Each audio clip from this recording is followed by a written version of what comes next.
عرفينا بنفسك. أنا روسي مصطفى من بني سويف.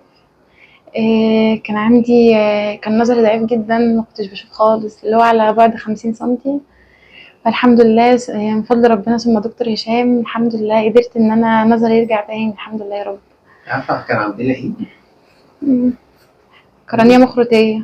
تمام، عملنا عمليات إيه؟ عملت زرع قرنية في اليمين، وبعدها ب4 شهور عملت التانية. بقالنا قد إيه معانا في الشمال؟ أسبوع بالظبط. جميل. حسيتي بتعب في العملية؟ لا الحمد لله يا رب، الحمد لله يا رب. قولي العملية كانت سهلة ولا لأ؟ لا كانت سهلة، ومع أول يوم بس، وبعد كده الدنيا بقت تمام الحمد لله. النظر اتحسن بعد العملية؟ فرق كبير جدا. قولي يعني أخبار النظر إيه بعد العملية؟ لا أنا ما كنتش بشوفها على بعد، يعني حاجة تبقى قدامي ما كنتش بشوفها نهائي، بس الحمد لله بتبقى فخر الدنيا دلوقتي أشوفها يعني. يعني حسب بفرق في النظر قد فرق إيه؟ كبير جدا أيوه. طيب تحبي تضيفي أي حاجة؟ لا أحب أشكر الدكتور هشام، ألف شكر ألف شكر، وربنا يا رب من نجاح لنجاح يا رب. شكرا جزيلا.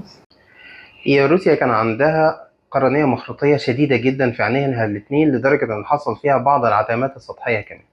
ربنا يسر لنا ان احنا عملنا زرع قرنية طبقي امامي لكل عين على حدة. ابتدينا بالعين اليمين من 4 شهور، ومع انتظام النظر وانتظام قبول الجسم للقرنية عملنا الاسبوع اللي فات زرع قرنية طبقي امامي برضو للعين الشمال.